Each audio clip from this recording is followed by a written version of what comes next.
ప్రశాంతికి నిజంగా గతం ఆలోచించే తీరికే ఉండదు. 10 నుండి 4 గంటల వరకు బడి పిల్లలతో గోలగా గడిచిపోతుంది. ఆ తర్వాత ఊరివారితో కాలక్షేపం. అక్కడెవరికీ ఆమె విషయాలు తెలియవు. పొట్ట పోషించుకోవడానికి వచ్చిన యువతి. టీచరమ్మ, ఈ బిల్లేంటో చూడు.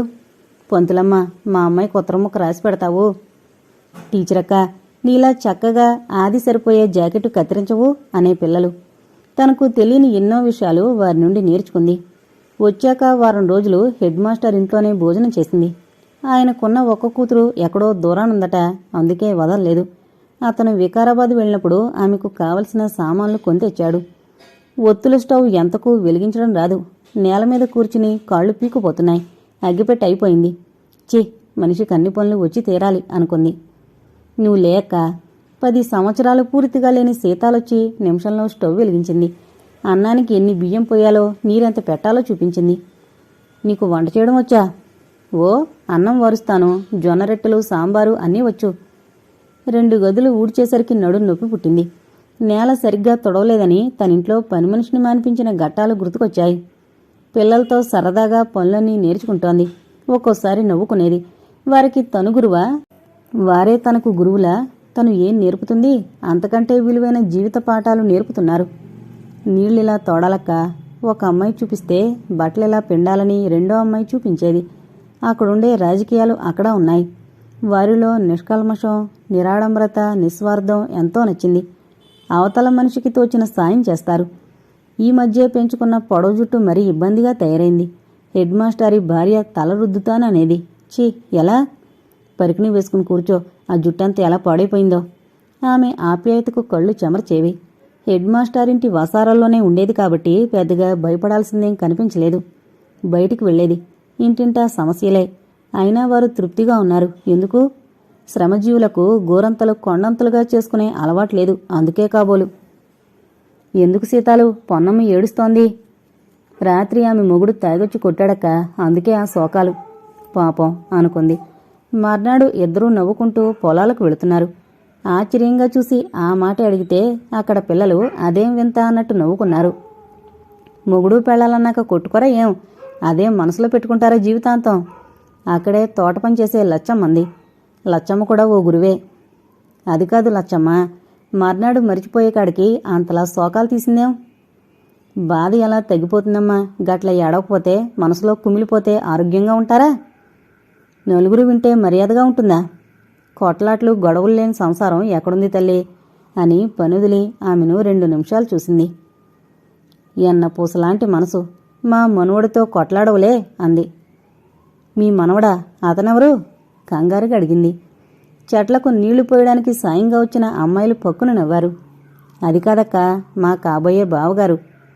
అతనెవరు? అందరూ మరోసారి నవ్వారు. ఈసారి సీత విడమర చెబుతుంటే వారితో కలిసి తను నవ్వింది. ఎక్కడ చచ్చావే? బండి బండలంటే ఇంట్లో చాకరీ నీ తాత ఎవడు చేస్తాడు? ఓ మధ్య వయసు స్త్రీ వచ్చింది కేకలు వేస్తూ. ఆమె కూతురు ముత్యాలు బడిలో ఉంది. మీ అమ్మ కోపం వచ్చింది, వెళ్ళు ముత్యాలు. బలవంతంగా పంపి ఇంట్లోకొచ్చింది. హెడ్ మాస్టర్ భార్య చెప్పే కబుర్లు వింది. ఆమెకెప్పుడు కూతుర్ని గురించిన చింతే. నవ్వుకుంది. అమ్మ కూడా ఇలాగే ఆలోచిస్తుందా? పెద్దవారితో ఇదో చిక్కు, ఏదొచ్చినా ఆగలేరు. 4 మెతుకులు ఇక్కడే తినే, వంట ఏం చేస్తావు? అలాగే తింటాను పెద్దమ్మా, నువ్వు నా జీతం తీసుకో. ఏం పిల్లవే, నవ్వుకుంది. ఇంట్లోకొచ్చింది.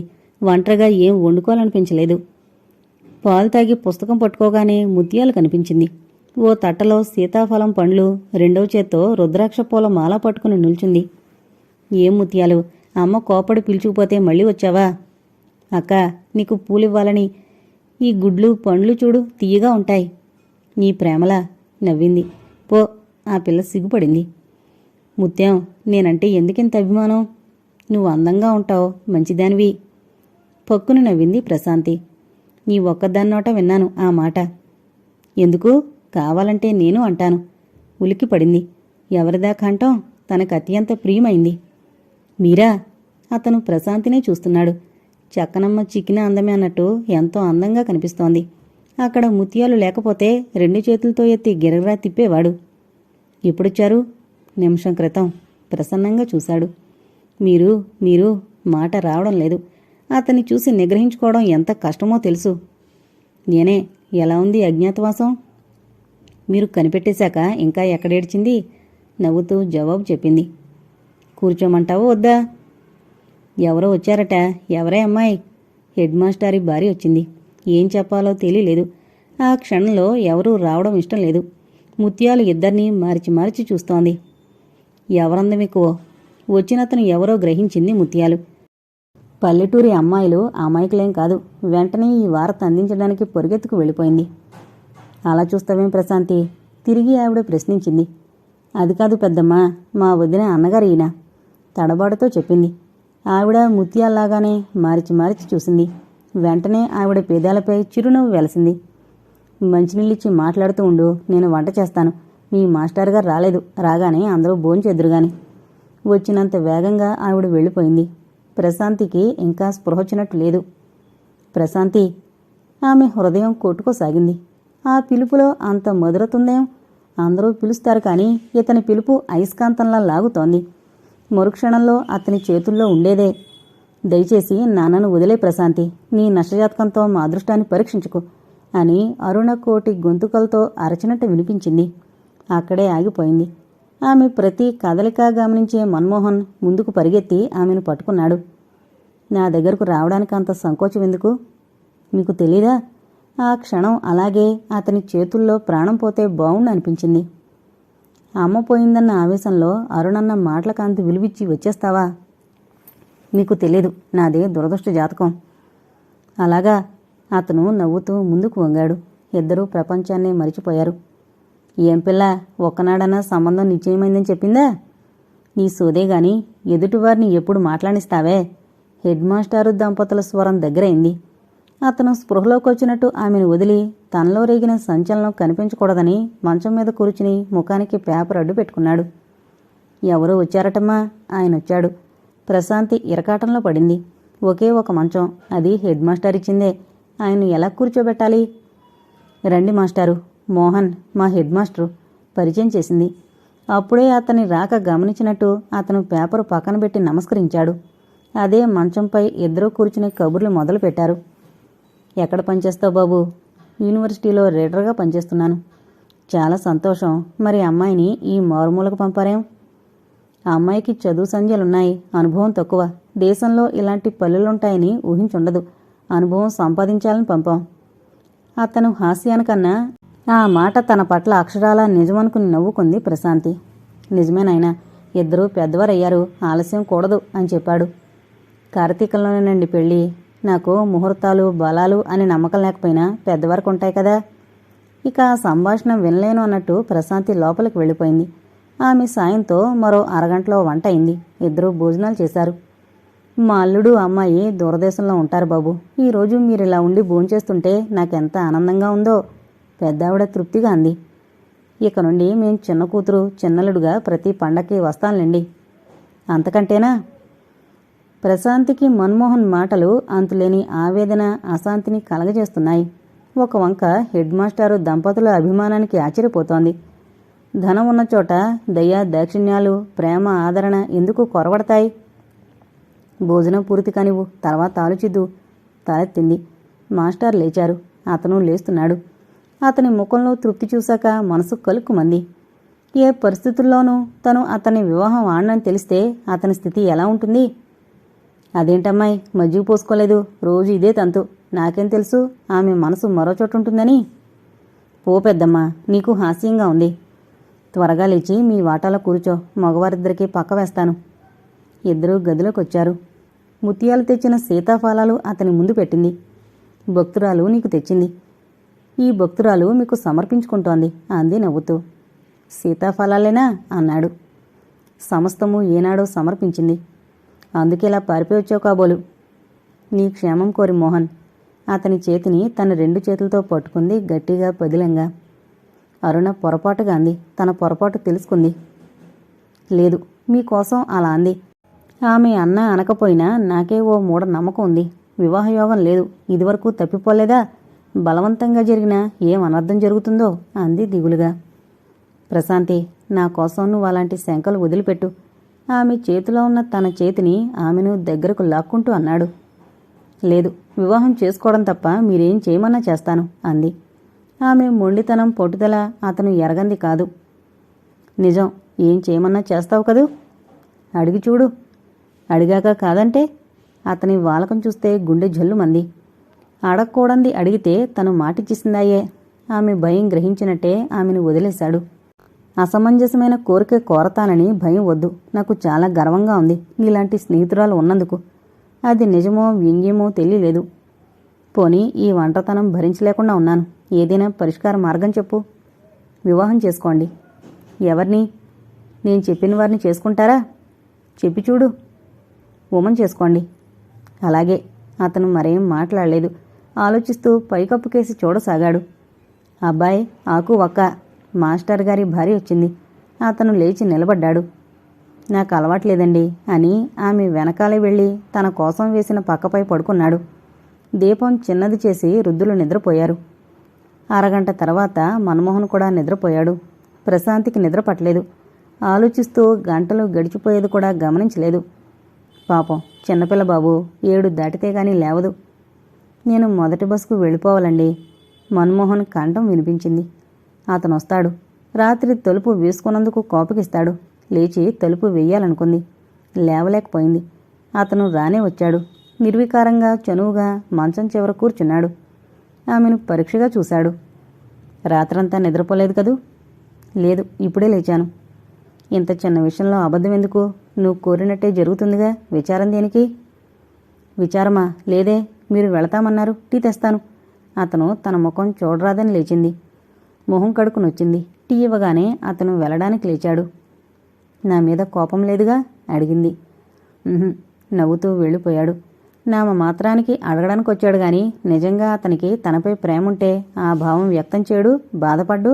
మగవారంతా అంతే. రాబోయే అసురులు అదిం పట్టింది. ప్రశాంతికి చికాగ్గా ఉంది. దీపావళికి తండ్రో అన్నో వచ్చి బ్రతిమాలతారో అనుకుంది. పోయిన సంవత్సరానికి ఈ సంవత్సరానికి ఎంత తేడా! వారు రాకపోవడం ఒక విధంగా అసంతృప్తిగా ఉంది. హెడ్ మాస్టర్ గారింట్లో పరధ్యాసగా గడుపుతోంది. అమ్మాయి, అతని ఉత్తరం వచ్చిందా? ఎవరుత్తరం పెద్దమ్మా? అదే మర్చిపోయినమ్మా, మోహన్ది. గతుకుమంది. రాలేదు. మంచివాడే. కార్తీకం ప్రవేశించింది. మరెప్పుడు ముహూర్తం పెడతాడు? ముహూర్తమా? తెల్లబోయింది ప్రశాంతి. అప్పుడు గాని గుర్తుకు రాలేదు. ఆ రోజు మన్మోహన్ అన్న మాటలు. ఈ ముసలివారికి అవసరమైన విషయాల్లో మతిమరుపు ఎక్కువ, అనవసరమైన విషయాల్లో ఆసక్తి ఎక్కువ. తప్పించుకునే దారేది?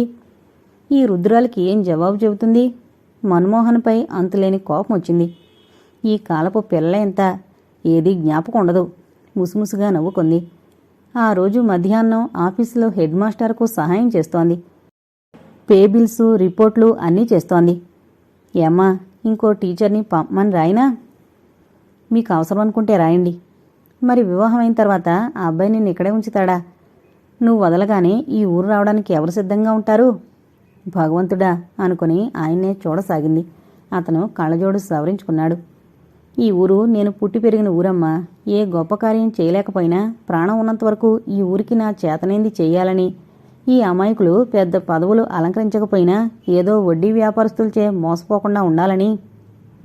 మీరిప్పుడేం ఆలోచించకండి, తర్వాత చూద్దాం అంది నిజం చెప్పలేక. నువ్వు చూద్దామంటే నాకు నిశ్చింత. నీ సహాయం ఈ జనంలో మరువులేనమ్మా. అలా అనకండి మాస్టారు. మీరు తండ్రిలా కాపాడకపోతే ఈ ఊర్లో నేను ఒంటరిగా ఉండగలిగేదాన్నా? మనం ముఖం చూసుకున్న గడియ మంచిది. ఆయన నవ్వారు. ఇప్పుడెలా? సాయంత్రం అన్యమనస్కంగా ఇంటికొస్తోంది. సీతాలు తండ్రి కనిపించాడు. ఎన్నడూ లేనిది చిరునవ్వు నవ్వాడు. నమస్కారం పంతులమ్మా. నమస్తే. ఈ నెలలో మీ పెళ్లి కాబోలు. అతన్ని ఈ ఊరికే బదిలీ చేయించుకోమను. మీరొచ్చిన దగ్గర నుండి మా పిల్లలు బడికి ఏలకపోతున్నారు అన్నాడు. అలాగే అంది ఏడవలేక. భగవంతుడా, ఇదేం పరీక్ష? ఒకరినొకరు ద్వేషించుకునే మా మధ్య ఈ ప్రేమాంకురం ఎలా అయింది? పోనీ వెంటనే టెలిగ్రామ్ ఇచ్చి తన వివాహానికి సుముఖంగా ఉన్నాను తెలిపితే? ఆమె ముందు ఎన్నో దృశ్యాలు కదిలిపోయాయి. వివాహం వైభవంగా అయిపోయింది. ఎంతో ఆనందంతో దగ్గరగా వచ్చాడు మోహన్. చూడు ప్రశాంతి, విజయం నాదే. అబ్బా, ఏంటి తలనొప్పి? ఏది, నన్ను చూడనివ్వండి. ఆదురుద్దాగా నుదురు నొక్కింది. అతని అరుపులకు అందరూ వచ్చారు. ఎవరో డాక్టర్ దగ్గరకు పరిగెత్తారు. అప్పటికే అతని అరుపులు తగ్గాయి. డాక్టర్ చూసి సారీ అన్నాడు. అరుణ ఆడపుల్ల వచ్చింది ముందుకు. రాక్షసి, మా అమ్మను పొట్టను పెట్టుకున్నావు. నీది నష్టజాతకం అని చెప్పలేదు? మా అన్న పోయాడు అంటోంది. కాదు, అబద్ధం, కాదు కాదు విపరీతంగా ఆయాసపడుతూ అరిచింది. అమ్మాయి ప్రశాంతి. ఆదుర్దాగా హెడ్ మాస్టారి భార్య భుజాలు పట్టి కదుపుతోంది. తెలివి తెచ్చుకుని చూసింది. తను ఇంటి వసారాలో ఉంది. ఏంటి పెద్దమ్మా, నువ్వే చెప్పాలి. అయ్యో, ఎంత చెమట పట్టిందో ఇంత చెలివేళ్లో. ఆవిడ దగ్గరకు తీసుకుని పమిటతో చెమటద్దింది. వరండాలో కూర్చున్నాను, రావడమే తూలుతూ వచ్చావు. ఇంటి ముందుకొస్తూనే కాదు అబద్ధం అంటూ అరిచావు. ఎందుకో భయం పెద్దమ్మా అంది అమాయకంగా. ఏ దారి నుండి వచ్చావు? ఆలయం వీధి నుండి. మళ్ళీ ఆ దారిని రాకు, మీ పెదనాన్నకు చెబుతాను. ఇద్దరూ కలిసి వెళుదురు గాని. ఆలయం వీధిలో కంసాలమ్మాయి అధ్వానంగా చచ్చింది, దెయ్యమైంది అంటారు. పో పెద్దమ్మా. తన పిచ్చి ఆలోచనకు నవ్వుకుంది. ఇలాంటివి నమ్ముతావా? నమ్మొద్దు అనుకున్నాను, కానీ నిన్ను చూశాక నిజమనిపిస్తోంది. పట్టపగలే అంతలా భయపడిపోతారా? నిజం చెప్పినా కష్టమే, చెప్పకపోయినా కష్టమే అనుకొని ఆమెకు దూరంగా జరిగి ఇంట్లోకి వెళ్ళింది. టీ కాచుకుని తాగుతుండగా ఓ మనిషిని వెంటబెట్టుకొచ్చిందా రుద్రాలు. రా తల్లి, అసలే ఎర్ర పచ్చని పిల్లవు అంది. ప్రశాంతి అర్థం కానట్టు చూసింది వారి వంక. మంకన్నెతను ఎలాంటి గాలి సోకినా నిమిషంలో నయం చేస్తాడు అంది. నాకు గాలి లేదు, ధూళి లేదు పెద్దమ్మా అంది విసుగ్గా. ఈ కాలం పిల్లల సంగతి నాకు తెలీదు. బలవంతంగా బయటకు లాక్కొచ్చింది. మంకన్న కూర్చోమన్న చోట నట్టింట్లో కూర్చుంది. అతను ఏవేవో పొగ వేశాడు, మంత్రాలు చదివాడు. దెయ్యం ఏంటో గాని పొగకు ఉక్కిరిబిక్కిరి కాసాగింది. అరగంట తర్వాత అతను లేచాడు. అయ్యిందా? కోపంగా అడిగింది. కోపం ఎందుకు అమ్మాయి గారు, ఒక్క తుమ్మొచ్చిందా చూడండి. వాడు గర్వంగా నవ్వాడు. అవునే అమ్మాయి అంది పెద్దావిడ. నా కట్నం ఇప్పిస్తే వెళ్ళిపోతానమ్మా. అతను తన సంచి కట్టడం మొదలుపెట్టాడు. మంత్రాలకేమో గాని అతని రూపు, ఒంటి వాసనకు మాత్రం దెయ్యమున్నా పారిపోతుంది. 1 కిలో బియ్యం రూపాయి తెచ్చిపెట్టిందామె. ప్రశాంతికి కోపం వచ్చింది. ఇంత మాత్రానికి అంత ఖర్చా? నువ్వు ఊరుకో అమ్మాయి, నీ ప్రాణం కంటే ఈ ఖర్చు ఎక్కువేం కాదు ఆవిడ కసిరింది. మంకన్న లేచాడు, మళ్లీ కూర్చున్నాడు. నస్యం పట్టిస్తూ హెడ్ మాస్టర్ వచ్చారు. భార్య ద్వారా జరిగింది తెలుసుకుని చాలా విచారించాడు. అమ్మా, ఆ అమ్మాయి గారి చీర జాకెట్టు నాకే వస్తాయి మంకన్న నెమ్మదిగా అన్నాడు. అదేం? ఆవిడ నోరు వెళ్ళబెట్టింది. మీకు తెలియందే ఉంది తల్లి, గాలి తిరగబెడితే నన్ను అనద్దు. మంకన్న ఉచ్చు బిగించాడు. నీ ఆశకోలా? ఆవిడ విసుక్కుంది. ఇంకో చీర కట్టుకుని అది తీసుకురా తల్లి. ఇది కొత్త చీర పెద్దమ్మా. ఏం చేద్దాం, ఆ అంట్ల వెదవ ఆ ముక్క చెబితే పాత చీర కట్టిద్దును, త్వరగారా అంది. తప్పదు అనుకుని బట్టలు మార్చుకుని వచ్చింది. కొత్త చీర జాకెట్టు తీసుకుని తృప్తిగా బొజ్జ నిమురుకుంటూ వెళ్ళిపోయాడతను. రేపటి నుండి నా కోసం ఆగమ్మా. హెడ్ మాస్టారి మాటలకు తల ఊపొచ్చింది.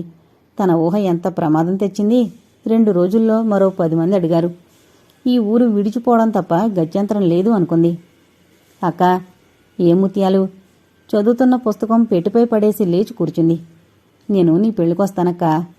ముత్యాలు, అక్కడేం గొడవ చెయ్యం. మేమందరం 10 పైసలు చొప్పున జమ చేస్తాం. నీకేమైనా కొందామని. ప్రశాంతికి మతి పోసాగింది. ఇక లాభం లేదు. వికారాబాద్ వెళ్ళి తనను అక్కడి నుంచి మార్చమని అడగాలి. ముత్యాలను పంపి హెడ్ మాస్టర్ దగ్గరికి వెళ్ళింది. రామా, ఏమే, అమ్మాయి వచ్చింది. పెద్దమ్మతో కాదు మాస్టారు, మీతో మాట్లాడాలని వచ్చాను అంది. చెప్పమ్మా. రేపు నేను వికారాబాద్ వెళ్ళాలండి, సెలవు కావాలి అంది. జీతం గురించేనా? నేను ఇస్తూనే ఉన్నాను కదమ్మా. జీతం రాగానే తీసుకుంటాను. ఒక్కొక్కరికి 6 నెలలు పడుతుందమ్మా. ఇతనికి ఉన్న విషయం చెబితే అనవసరం చిక్కులు. ఎలా, ఏం చెయ్యాలి? ఒకటే ఆలోచన. సరే, ప్రయత్నించమ్మా, తప్పేం లేదు. అమ్మయ్య అనుకుంది. తను అక్కడి నుంచి పారిపోవాలి. అదే ఉత్తమమైన మార్గం. మర్నాడు వికారాబాద్ ప్రయాణమవుతుండగా కవర్ తెచ్చింది లచ్చమ్మ. అది అందిస్తూ ముసుముసుగా నవ్వింది. అపరిచితమైన దస్తూరి విప్పి ఆశ్చర్యపోయింది. మన్మోహన్ ఉత్తరం, వివాహానికి ఆహ్వానించే శుభలేఖ. తను అతని దస్తూరి ఎప్పుడు చూసిందని ఆత్రంగా విప్పింది. అరుణ పెళ్లిపత్రికలాగే చాలా సింపుల్గా ఉంది. వధువు స్థలం పేరు ఇవ్వలేదు. 18వ తారీఖున జరుగు నా వివాహం, తేనీటి విందుకు రమ్మని ప్రార్థన, అంతే. కింద ఒక పక్క టైము, రెండో పక్క అతని పేరు ఉన్నాయి. వణుకుతున్న చేతులతో ఉత్తరం విప్పింది ప్రశాంతి. ప్రశాంతి, నీ సలహా ప్రకారం ఒంటరితనం పోగొట్టుకోవాలని వివాహం చేసుకుంటున్నాను. వివాహం తప్ప నేను ఏది కోరినా కాదన్నని ప్రమాణం చేసావు, గుర్తుందా? అందుకే నా వివాహానికి ముఖ్య అతిథివి నువ్వే. నువ్వు తప్పక ఆ ఉదయం బండిలో రావాలి. నేను స్వయంగా వచ్చి వివాహం జరిగే చోటుకు తీసుకువెళతాను. నా ఈ కోరిక చెల్లిస్తావు కదూ? నీ మను. నా మను కాదు అని హృదయం గోల పెట్టింది. అతి కష్టం మీద ఇల్లు చేరింది. అదృష్టమేంటంటే బయట ఎవరూ లేరు. గదిలోకి వెళ్లి కరువు తీరా ఏడ్చింది. తను మన్మోహన్ను పోగొట్టుకుంది. 4 రోజుల్లో 96 గంటల్లో అతను పరాయిసొత్తవుతాడు. అతని వివాహం చూడగలదా? వెళ్ళక తప్పదు. అతనికి మాటిచ్చింది. సాయంత్రమైందే తెలియలేదు. ప్రశాంతి వికారాబాద్ నుండి రాలేదా? ఇంకా రాలేదండి. చీకటి పడింది. ఆఖరి బస్సు వచ్చింది. నాకు తెలీదు. కుర్రాన్ని పంపాను. ఎవరైనా తెలిసిన వారున్నట్టు చెప్పిందా? లేదు. మీరు మరీ పనియావ మనుషులండి. లచ్చమ్మను తోడు పంపరు. హెడ్ మాస్టర్ మాటల దంపతులు విని విధిలేక బయటకొచ్చింది. నువ్వొచ్చావా అన్నారు ఇద్దరు. నేను వెళ్ళలేదు. నా ఆరోగ్యం బావుండలేదు. ఆదివారం హైదరాబాద్ వెళుతున్నాను అంది. ముఖం అలా వచ్చిందేం? ఏం లేదు. తప్పించుకుంది. వారు మరో రకంగా అనుకున్నారు. అతను ఉత్తరం రాయలేదు. ఆ దిగులేమో అందావిడ. అతను కావచ్చు అని తలూపాడు. రాత్రింబవళ్ళు ఒకటే ఆలోచన.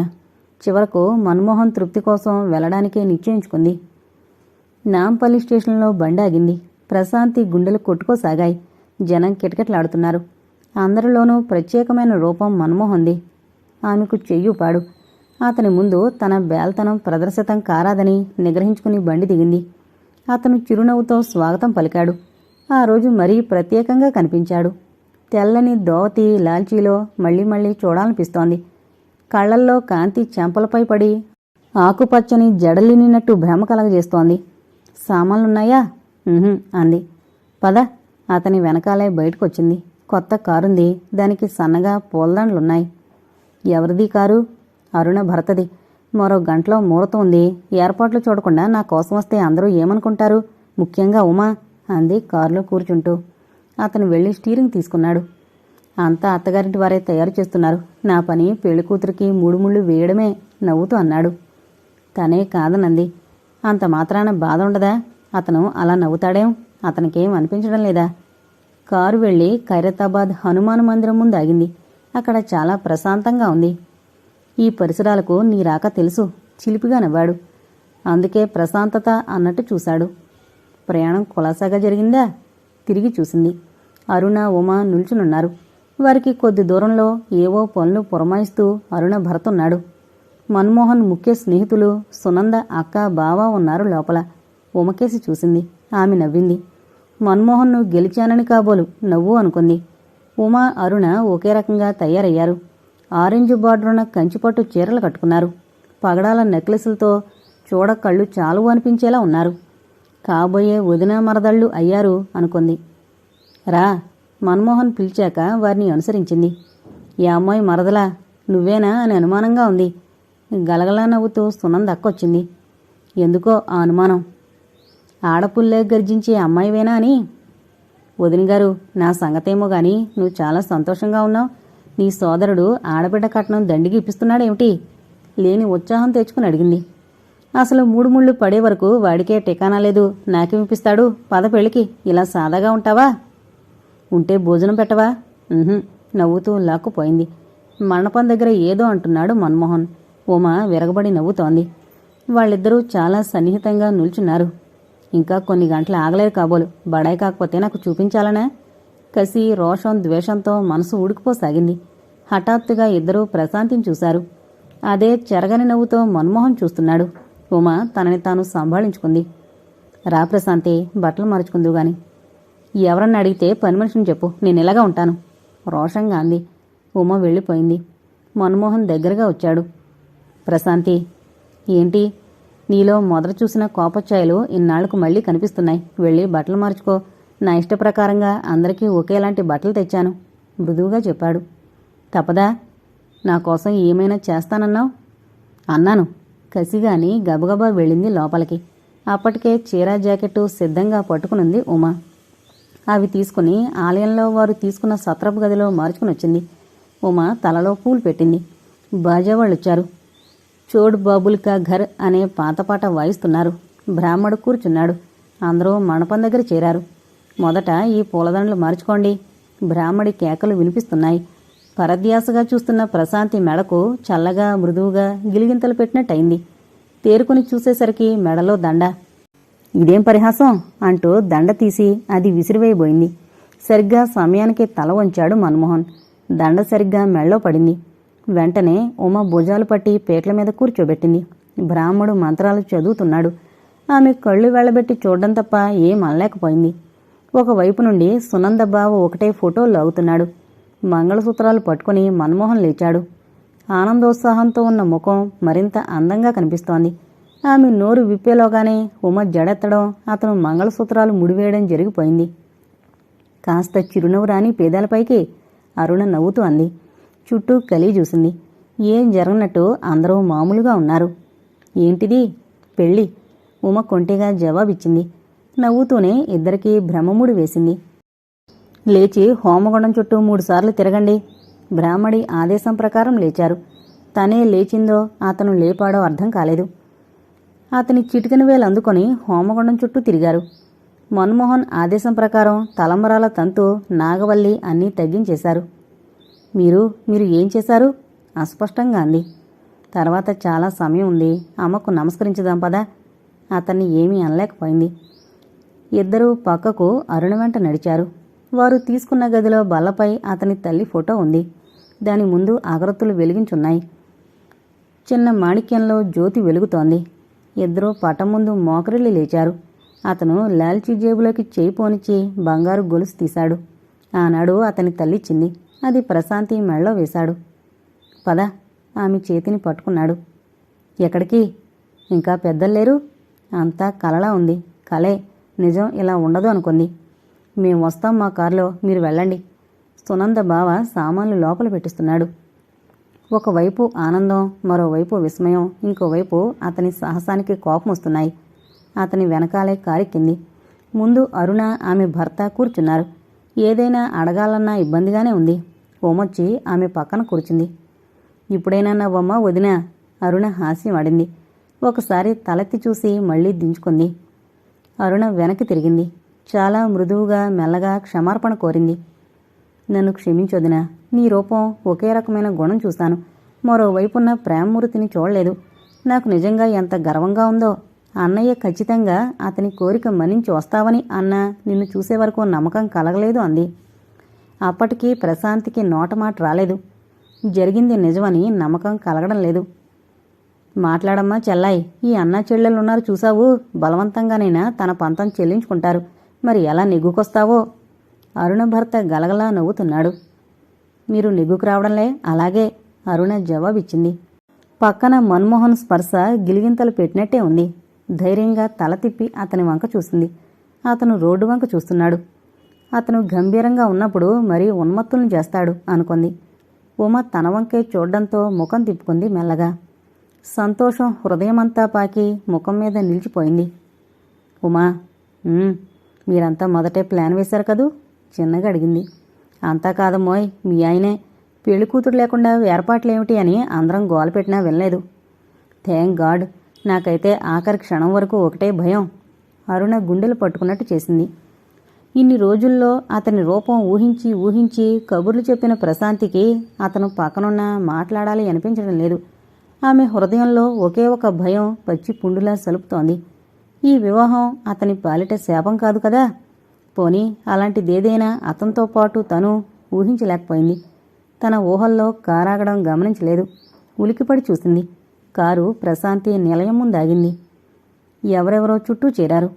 ప్రశాంతి కొత్త పెళ్లికూతురులా అలంకరించుకోకపోయినా భవనం మాత్రం అత్యంత శోభాయమానంగా వెలిగిపోతోంది అలంకరణతో. ఉమా, అరుణ దిగిపోయింది కూడా తను చూడలేదు. ఏంటిది మోహన్? అతని చేయి పట్టుకుని అడిగింది. నువ్వు ఈ ఇంట్లో అడుగుపెట్టే అర్హత సంపాదించి వస్తానని అనలేదు. అతను దూరంగా చూశాడు. కాంతమ్మ ఇంటివారు బంధువులు వెంటరాగా హారతి తెస్తోంది. ప్రశాంతి ఒక చెయ్యి ఆమె భుజాల చుట్టూ వేసి రెండో చెయ్యి అలాగే ఆమె చేతిలో ఉంచాడు. నువ్విక్కడ ఉండడం లేదు. ఆఖరు ఘట్టంలో వారికి మనస్తాపం కలిగించొద్దు. నా కోసం ఉత్సాహంగా ఉండు. అనుమానాలు శంకలు అన్నీ వదిలేస్తావు కదూ? అతని కళ్ళల్లోని ప్రేమారాధనకు కరిగిపోయింది. చుట్టూ జనం లేకపోతే అలాగే అతని చేతుల్లో వాలిపోయేది.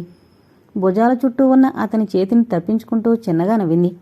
ఆ నవ్వులో అతనికి ఎన్నో ప్రమాణాలు వినిపించాయి. శాస్త్రోక్తంగా కన్యాదానం చేశాడు రఘుపతి.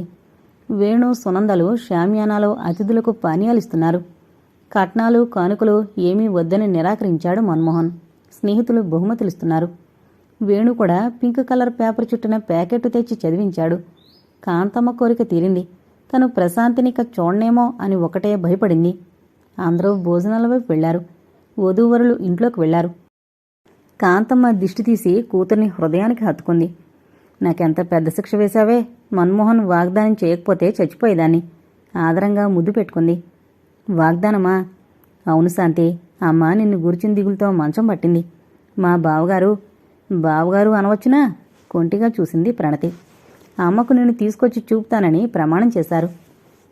మరదలగారు, మీ అక్కయ్య మూడ్స్ ఎలా ఉంటాయో అని ఒకటే ఆదుర్ద. ఉదయం నుండి దాహంగా ఉంది. అతను సంభాషణ తప్పించాలనే అంటున్నాడని తెలిసి ప్రణతి వెళ్లి ఇద్దరికీ ఆరెంజ్ జ్యూస్ తెచ్చిచ్చింది. ప్రణు, నువ్వక్కను పైకి తీసుకెళ్ళు అని కాంతమ్మ చెప్పింది. సార్, మిమ్మల్ని బయటకు రమ్మంటున్నారు అని ఓ విద్యార్థి మన్మోహన్ని పిలిచాడు. అక్కా చెల్లెళ్ళు కబుర్లు చెప్పుకుంటూనే ఉన్నారు. ప్రణతి చెప్పే విషయాలు విస్మయంగా వింటోంది. నాకు ఈరోజు చాలా సంతోషంగా ఉందే, అక్క జడలో పూలు పెడుతూ అంది. ప్రణతి కళ్ళల్లో నీళ్లు నీడలు కనిపించాయి. దగ్గరకు లాక్కుంది. ప్రణు, ఇదిగో శాంతి, ఈ చీర మన్మోహన్ నీ కోసం ఇష్టపడి కొన్నారు. బీరువా నిండా కొత్త చీరలే. ఇవన్నీ ఎవరు కొన్నారు అంది. మేమే. ఈ రెండూ మాత్రం మీ ఆయన సెలక్షన్ అంది. అందులో తేలిగ్గా లేత గులాబీ రంగులో ఉన్న చీర ప్రశాంతికి చాలా నచ్చింది. చీర మార్చుకో అని గదిలో పడిన పూలు తీసి ఏరసాగింది. చుట్టూ కలి చూసింది. తన గది కాదన్న భ్రమ కలుగుతోంది. ప్రణతి పని అని తెలిసిపోయింది. శాంతి, అతని మాటలు నమ్మి నిన్ను అవమానించానే, అవేం మనసులో పెట్టుకోకు. ప్రణు, చెప్పవే, నాదో కోరికే తీరుస్తావా? అడగవే, ప్రాణాలు కావాలని ఇస్తాను. ప్రాణాలు నాకెందుకే? పోయిన ఉత్సాహం ఆనందం తిరిగొచ్చాయి. మరేం కావాలి? ప్రశాంతి చెల్లెల వంక తిరిగింది. ఇద్దరి ప్రతిబింబాలు ఎదుట అద్దంలో కనిపిస్తున్నాయి. ప్రశాంతి చెల్లెలుగా ఉంది. ప్రణతి అక్కలా కనిపిస్తోంది. మనిషిని విచారం ఇంతగా కుంగదీస్తుందా? చెల్లెలు భుజాలపై చేతులు వేసింది. పరీక్షగా చూసింది. ఏదో కావాలన్నావు, అడిగాక నిరాకరిస్తే? ఒట్టు అంటున్నానుగా. ప్రణు, తప్పు చేయడం మానవ నైజం. అది తెలుసుకోవడం మానవత్వం ఉన్న మనుషుల లక్షణం. రేపు నువ్వు విద్యాసాగర్కు ఉత్తరం రాయి. శాంతి, కాదే, నీ అక్కగా అడుగుతున్నా. జరిగిన దాంట్లో నా పొరపాటు ఉంది. శాంతి, ప్రణతి సజల నయనాలతో అక్క భుజం మీద వాలిపోయింది. అప్పుడే లోపలికొచ్చిన మన్మోహన్ వారిని అలా చూసి ఏదో గంభీరమైన చర్చే జరిగిందని ఊహించాడు. ప్రశాంతి కళ్ళల్లో నీరు రింది. భర్తను చూసి ప్రణతిని దూరం జరిపింది. ఏంటి, ఏం జరిగింది ప్రణతి? బావా, నువ్వు అదృష్టవంతుడివి. మా అక్కని కాదు గాని ప్రశాంతి లాంటి స్త్రీ దొరకడం ఎంతో అదృష్టం. నిజం ప్రణతి, ఈ సంతోష సమయంలో ఒకే ఒక వెల్తి అందర్నీ బాధిస్తోంది. గతం మరిచిపోలేనంత భయంకరమైందేం కాదు. మగవారి బలహీనతలు స్త్రీలు విశాల హృదయంతో అనాదిగా క్షమిస్తూనే ఉన్నారు. వద్దు బావా, అంతంత పెద్ద మాటలొద్దు. నా కోసం కాకపోయినా రేపు ఈ లోకంలోకొచ్చే శిశువు కోసమైనా అతనితో రాజీ పడక తప్పదు. మన సంఘం ఇంకా భర్తను విడిచిన స్త్రీలను విశాల హృదయంతో అర్థం చేసుకునేంత పరిణితి చెందలేదు.